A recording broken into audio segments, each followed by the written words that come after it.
سیماب کیانی صاحبہ، سیماب کیانی۔ میرا نام سیماب کیانی ہے اور میرا تعلق اسلام آباد ماڈل کالج برائے طالبات اسلام آباد سے ہے۔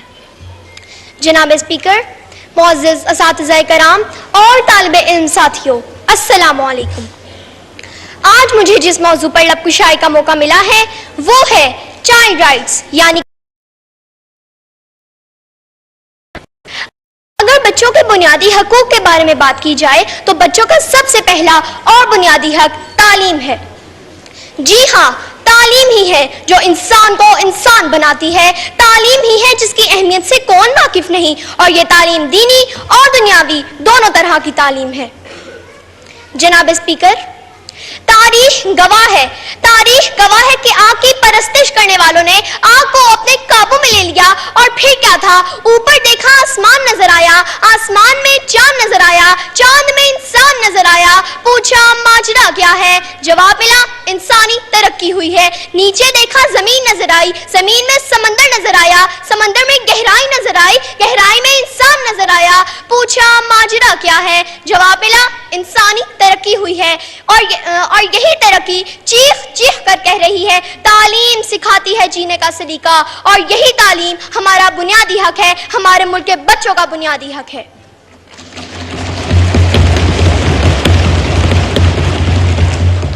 جناب اسپیکر، قانون نافذ کرنے والے اداروں نے نو یور رائٹس کے نام سے ایک کتاب پبلش کی ہے جس میں صاف صاف لکھا ہے کہ ایز اے پاکستانی سٹیزن بچوں کا پیدائش کے ساتھ ہی ان کا پہلا اور بنیادی حق تعلیم ہے، اور ہمارا آئین پاکستان آرٹیکل 25A کے تحت ضمانت دیتا ہے کہ پاکستان کے ہر بچے کو 16 سال کی عمر تک مفت تعلیم دی جائے گی، مگر اس کے باوجود فگرز کے مطابق بہت افسوس سے کہنا پڑتا ہے کہ پاکستان میں ابھی بھی 2 کروڑ بچے اسکولوں سے باہر ہیں، اور اس بارے میں حکومت کو اقدامات کرنے کی ضرورت ہے۔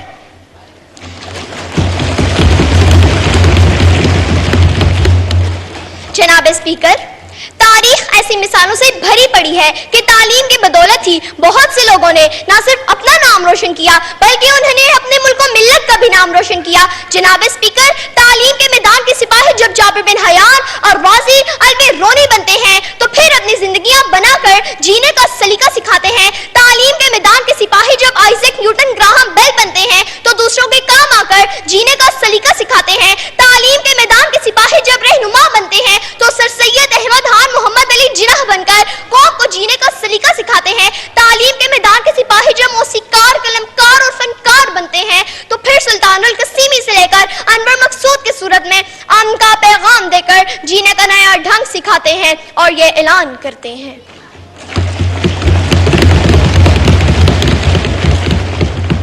علم نے خونے رگے جا دیا اور نہ مرا، علم نے زہر کا پیمانہ پیا اور نہ مرا، علم سکرات کی آواز ہے عیسیٰ کا لہو، علم سے یارا ہو گہوارا ہو انجام و نمو، علم بیٹے کی نئی قبر پر ماں کے آنسو، علم عباس علمدار کے زخمی بازو، کعباؤ کو سین کو یہی سر کرتا ہے، ایک لمحے میں صدیوں کا سفر کرتا ہے، علم طالب کو طلبتے ہی صلا دیتا ہے اور جہل انسان کو ابو جہل بنا دیتا ہے۔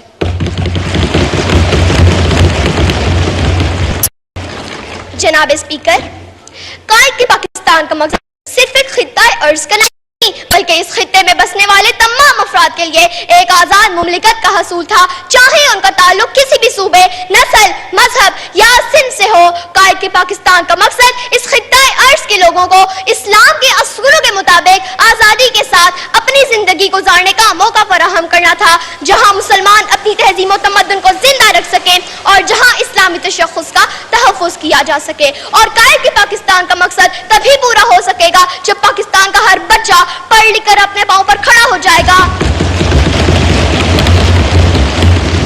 اور ایسا تبھی ممکن ہوگا جب اس کو اس کا بنیادی حق دیا جائے گا۔ تعلیم کی بدولت ہی ہر بچے کو یہ پتا چل سکے گا کہ اس کی کوئی منزل ہے، کوئی نظریہ ہے، کوئی نصب العین ہے، کوئی مقصد حیات ہے۔ جناب اسپیکر، میں اپنی تقریر کا اختتام اس دعا کے ساتھ کرتی ہوں کہ اے میرے اللہ، ہمارے ملک کے بچوں کے دلوں میں بھی ایسا ہی نصب العین اور ایسا ہی مقصد حیات کا جذبہ ڈال دے کہ ہر بچہ ہماری ملت کے مقدر کا ستارہ بن جائے۔ اقبال نے کیا خوب کہا ہے، کوئی کا کئی دیتے ہیں. کوئی قابل ہو تو ہم شان کئی دیتے ہیں, ڈھونڈنے والوں کو دنیا بھی نہیں دیتے ہیں. شکریہ. شکریہ.